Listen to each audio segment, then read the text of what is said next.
Jesús Díaz Álvarez y Rafael Herrera Guillén son profesores de filosofía en la UNED y han coordinado un libro titulado Grandes pensadores judíos, en el que, con la colaboración de distintos especialistas, nos ofrecen un amplio panorama de la historia del pensamiento, cuyo nexo común es la identidad judía de sus protagonistas. Hoy nos acompañan en Sin Distancias con Antonio García Santesmases, que es catedrático de Filosofía Política en la UNED, para hablarnos de este trabajo.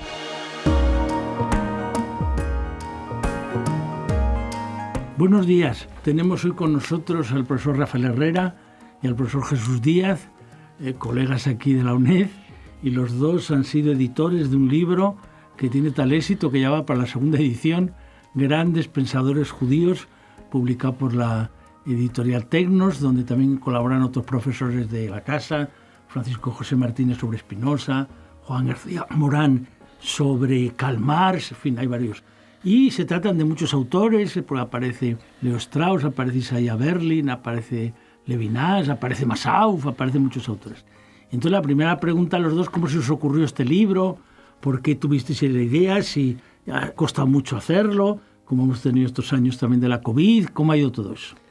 Bueno, muchas gracias, Antonio, por traernos a tu programa, que escuchaba yo desde hace años atrás. Era yo casi que un estudiante y ya he escuchado, o sea, que estar aquí hoy contigo es un lujazo de momento. Pues el libro, la verdad es que nos ha costado bastante tiempo sacarlo, pero por diversas circunstancias. En primer lugar, porque la coordinación de un libro es siempre complicado en la medida en que tienes que contar con la agenda y los compromisos de muchos compañeros que intervienen en el mismo.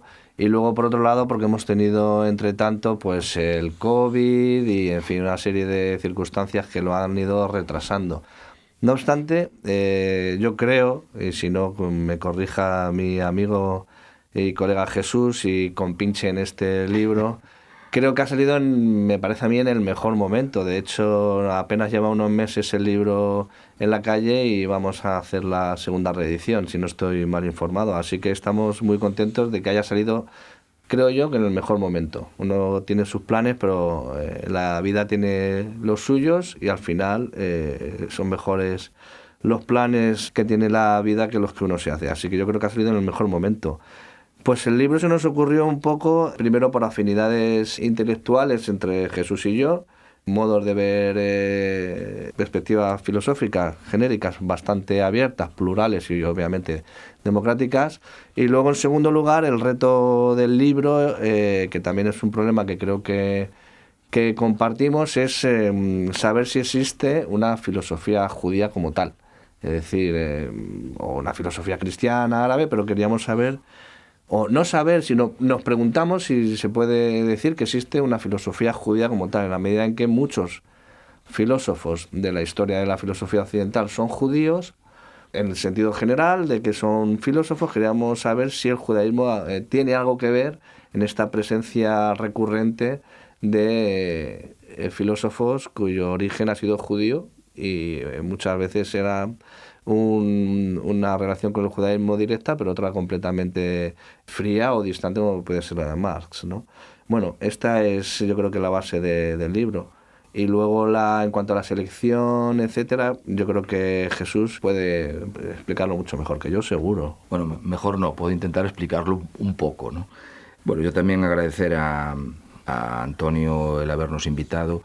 Y también agradecer a Rafa pues el proyecto, ¿no? Yo, desde luego, me ha resultado de gran interés y ha sido un placer colaborar con él en este volumen. Paso a dar algunas características generales, ¿no? Primero, es un libro destinado al gran público, es decir, sin querer ser pedantes, tratamos de hacer algo así como una alta divulgación, ¿no? Yo creo que también las colegas y los colegas filósofos de profesión y de vocación pues pueden sacar provecho de la lectura, pero es un libro destinado al gran público, ¿no? Esa es la primera cosa que quería destacar. La segunda, y recogiendo una cosa que comentó Rafa sobre el tema del judaísmo, filosofía judía, precisamente por esta idea de ver hasta dónde estos filósofos que tienen un pensamiento propio cada uno de ellos, están influidos o no, consciente o inconscientemente, por su procedencia judía, por su cultura judía, por la religión judía. Los artículos en general están divididos y los autores y autoras han respetado bastante bien la estructura que le propusimos. Están divididos como en una tríada. En la primera parte hay una biografía de cada autor o de cada autora. En la segunda parte, exponer lo que serían las ideas generales más importantes por las que son conocidos. Y en la última vendría esa parte de la influencia o no del judaísmo, porque muchos de ellos, precisamente al hablar de filosofía, que quiere ser la teoría universal por excelencia, no quieren que haya como una especie de relación entre judaísmo y filosofía, es decir, que la filosofía tendría un carácter universal y, digamos, eso de hablar de filosofía judía sería algo así como una cierta contradicción. La filosofía tendría un carácter, como antes termino de comentar, genérico, de tendencia universalista, que valdría para cualquier humano sensato y con una disposición racional normal, ¿no? Y ahí hay un debate, porque aunque es verdad que algunos autores se expresan en ese sentido, sin embargo, como se puede ver en ciertos artículos, eso no es del todo así. O sea, incluso algunos han mantenido esa posición y después al final de su vida han reconocido que la cosmovisión judía es más potente en su pensamiento de lo que ellos podían imaginar. Entonces es un debate interesante que en el fondo es el debate sobre la universalidad de la filosofía. Hasta qué punto la filosofía, que es verdad que en su gran mayoría se quiere universal, lo es o no, hasta qué punto influyen las culturas, las ideologías, las confesiones religiosas. Es lo mismo una filosofía hecha por un cristiano que por un judío, por una cristiana que por una judía, o no, fuera de este ámbito, pues alguien que esté situado en otro cosmos cultural, ¿no? Entonces eso sí que lo queríamos recoger y estaría en la tercera parte del libro. Y ya por último, la división del libro, que se cuenta un poco en el breve prólogo del mismo, supongo que hablaremos ahora de ello, por qué unos autores o autoras y no otros. Nosotros queríamos incidir en el siglo XX, ¿no? Pero no queríamos olvidar la tradición judía hasta el siglo XX. Entonces, por eso hay una primera parte que se titula Grandes clásicos de la filosofía judía, y ahí metimos a Filón de Alejandría como representante de la filosofía antigua, a Maimónides, que es el capítulo que hace Rafa, como representante de lo que sería la filosofía o la época medieval, a Spinoza, ¿no?, con lo que sería la, digamos, modernidad, ¿no? Y después estaría un pensador que es menos conocido probablemente, que es Moses Mendelssohn, que sería la ilustración, ¿no? Y por último, en este apartado inicial, es tan ambicioso que llega desde la antigüedad hasta el siglo XIX, pero precisamente porque no queríamos olvidar ese legado, ¿no? Y cogimos uno de cada, digamos, de cada época relevante desde el punto de vista de la historia de la filosofía. Está el muy interesante texto de Juan García Morán sobre Karl Marx, que tiene el tan sugerente título que es Karl Marx, pensador judío o antisemita, ¿no? Y digamos, esa sería la primera parte. La segunda, entramos en lo que sería, lo hemos denominado, clásicos de la filosofía judía contemporánea.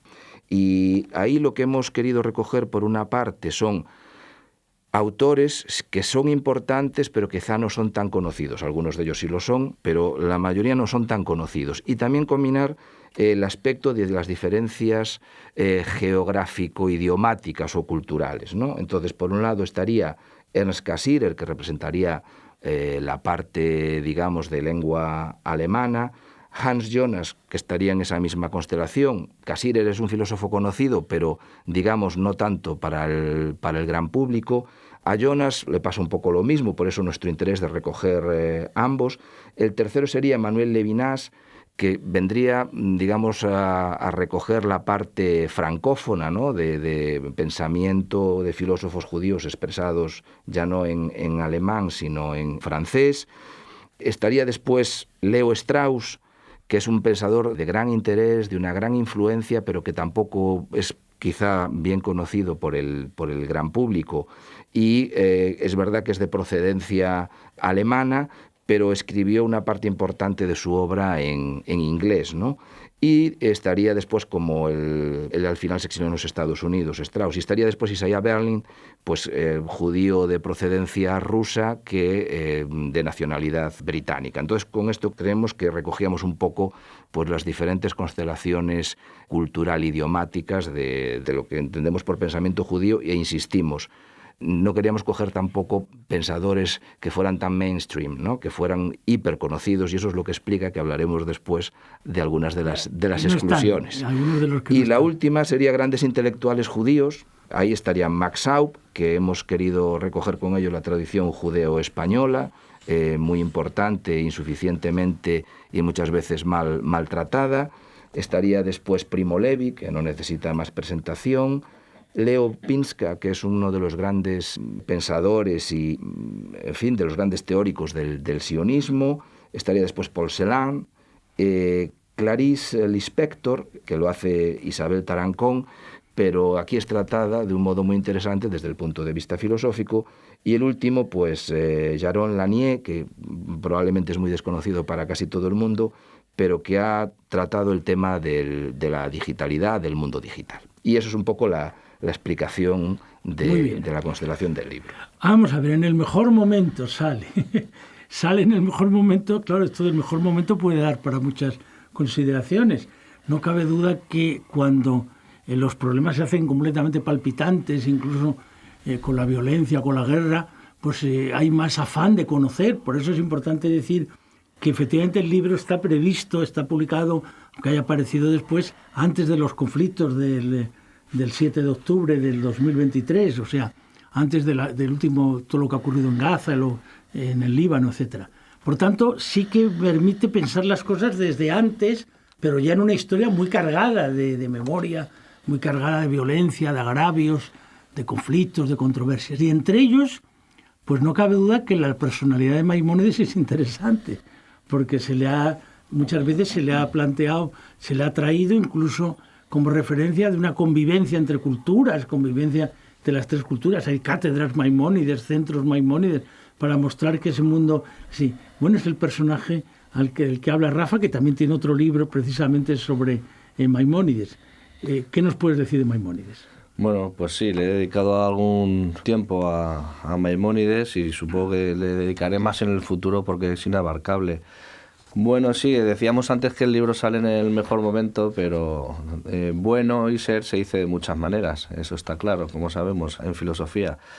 Creo que el libro, antes de entrar en un poquito en Maimónides, si queréis, y el sentido de Maimónides para el presente, creo que el libro sale en un buen momento, porque precisamente, como dices tú, Antonio, estamos en un instante, en una circunstancia, después del 7 de octubre, en el que hay una especie de acumulación de memoria, y acumulación de memoria en un sentido, me atrevo a decir, ideológico.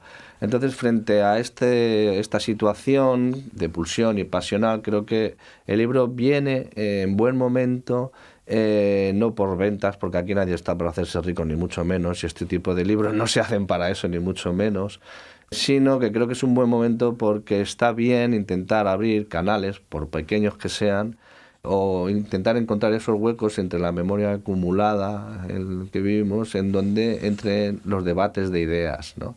Y donde se vea que el presente no viene ni de polvo ni de lodo, sino que dentro de estos polvos y estos lodos puede brillar en cierto momento, y creo que para eso estamos aquí, para vivir el sueño ilustrado, en iluminar desde las ideas de ciertas tradiciones vinculadas al judaísmo que nos ayuden a posicionarnos también en el presente. Por eso decíamos que el libro viene en el mejor momento, ¿no? Para sumar, pero para sumar racionalidad, no para inocularse en este cúmulo pulsional de memoria, ¿no?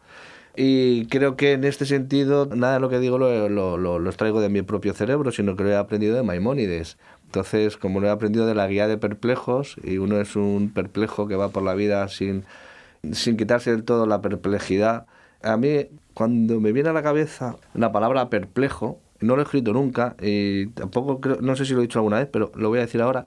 Creo que hay dos corrientes, grandes corrientes del modo de hacer filosofía, la del Zaumatzen, la del asombro griego ante el mundo, Y luego hay otra que no son incompatibles, que yo creo que se pueden unir, que es la del perplejo. Una cosa es el que se admira ante el mundo, como le pasa cuando dice en el Teeteto Platón, que la propia imagen del filósofo es aquel que es capaz de, ante lo que le circunda, por mundano que sea, asombrarse y preguntarle y saber por qué, y a partir de ahí tirar del hilo, en un sentido universal. Y otra cosa es lo que descubre, a mi modo de ver, Maimónides, que es la figura del filósofo que está perplejo. Y está perplejo porque la perplejidad, el perplejo es ese tipo de filósofo que asume la irracionalidad como una condición insuperable de su propia labor como filósofo. El filósofo entra en perplejidad porque sabe que se las tiene que ver continuamente con la irracionalidad que también porta él en sí mismo. Y entonces tiene que intentar desvelarla, ¿no? Entonces eso es la guía de perplejo. ¿Cómo nos guiamos en un mundo en el que la irracionalidad siempre va a estar presente y es casi imposible desvincularse de ella, ¿no? Pues Maimónides yo creo que lo consigue haciendo una apuesta casi irracional por la razón. Yo le dediqué un libro hace no mucho que se llama Ser perseguido, Resistencia al poder en Maimónides, que es más bien un ensayo que quiere de manera indirecta dar respuesta a muchas de las cuestiones actuales del presente. De hecho, no es un ensayo de medievalista. Yo no soy medievalista, por tanto no me atrevo a hacer un análisis contextual de Maimónides, sino que lo que hago es atravesar la filosofía de Maimónides desde la perspectiva del presente, en Ser perseguido.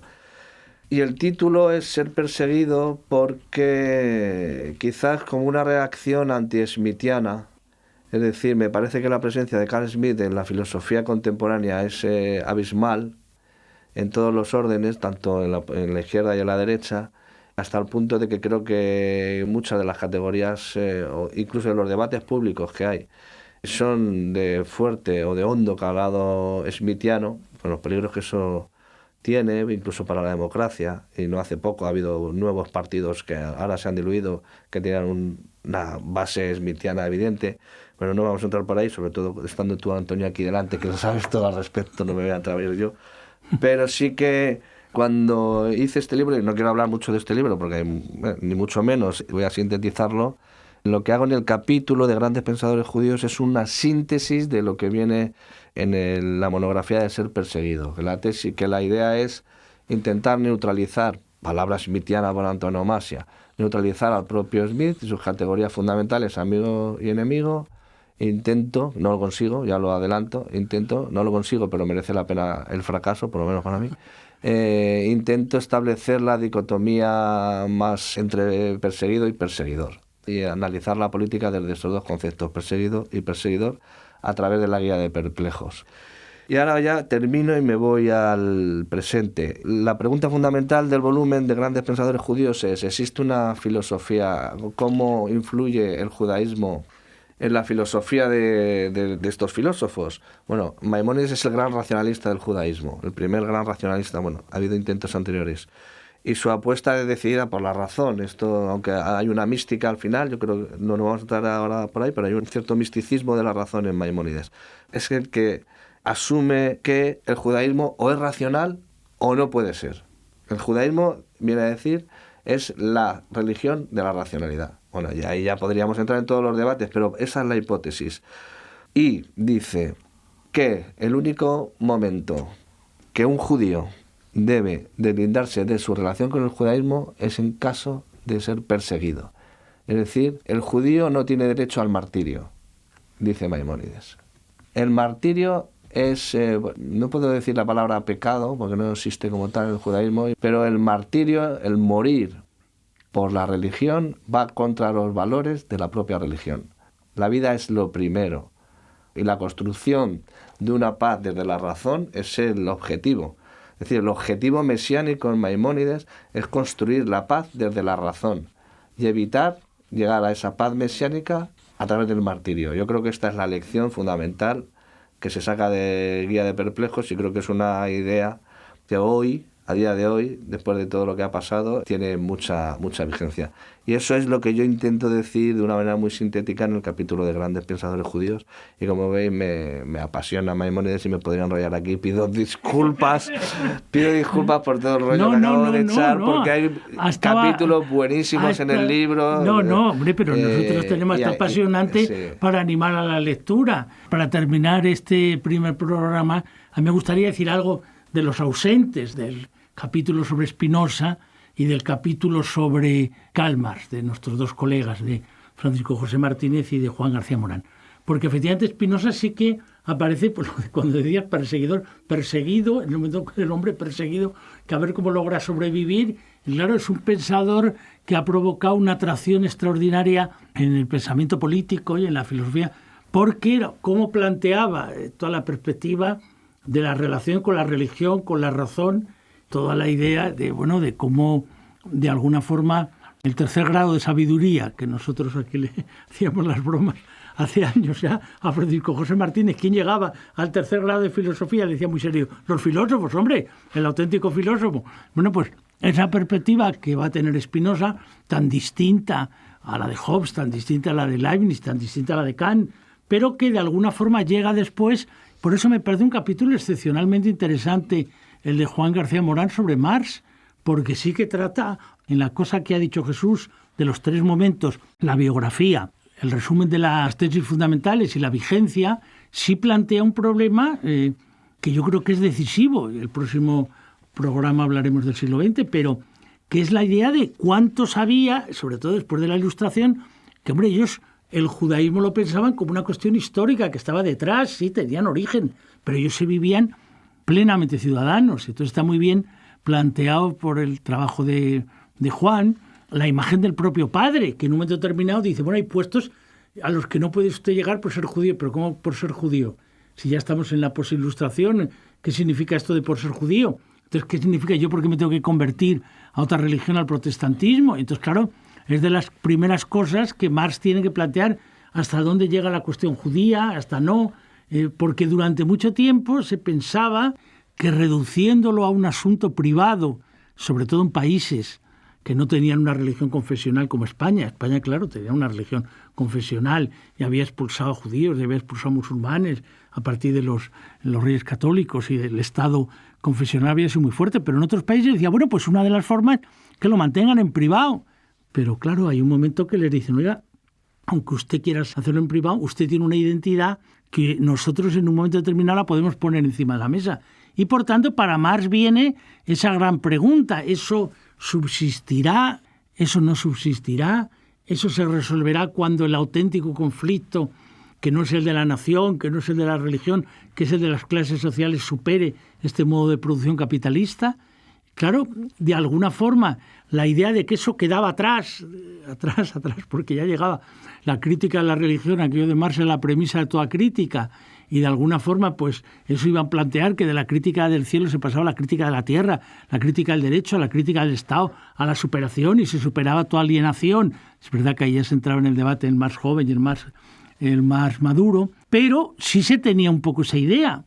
Claro, al morir Marx en el 83, él no pudo vivir lo que, sin embargo, sí vivió ya Engels, que muere más tarde, y donde él ve que, claro, en lo que llamaban la etapa de la socialdemocracia del 89 al 1914, pues surge el caso Dreyfus y surge todo el tema. Claro, eso llega un momento, pero ¿cómo que no? Que esto es un asunto que ha quedado en el pasado, si está completamente presente, si hay antisemitismo, si tú puedes condenar a alguien porque te aplicas el antisemitismo, si no ha cometido ese delito ese señor, pero ¿por qué lo echa usted de las Fuerzas Armadas? Y es donde, claro, empieza la gente desde la masonería o desde los pensadores que quieren recuperar la Ilustración o desde socialistas como Llorés a decir, este debate no lo podemos soslayar por preocuparnos solo de un problema de clases, es un problema de identidad, de qué identidad tiene que tener la nación, qué identidad tiene que tener la república. Bueno, ni siquiera el pobre Llorés, que lo matan cuando empieza la Primera Guerra Mundial, podía imaginar lo que iba a venir después. O sea, sí que son de otras cosas que nadie pensaba que después la cosa llegaría al nivel que llegó en los años 30 y ya después con el Holocausto y la solución final. Pero de todo esto hablaremos en el próximo programa. Hoy ya recomendamos el libro Grandes Pensadores Judíos. Hemos tenido la suerte de tener aquí a los dos autores, editores, Jesús Díaz, que escribe sobre Hans Jonas, y Rafael Herrera, que escribe sobre Maimónides, que nos lo ha explicado con gran brillantez y con gran incentivo para que la gente lo pueda leer. Entonces os convocamos a un nuevo programa. Nada más, muchas gracias.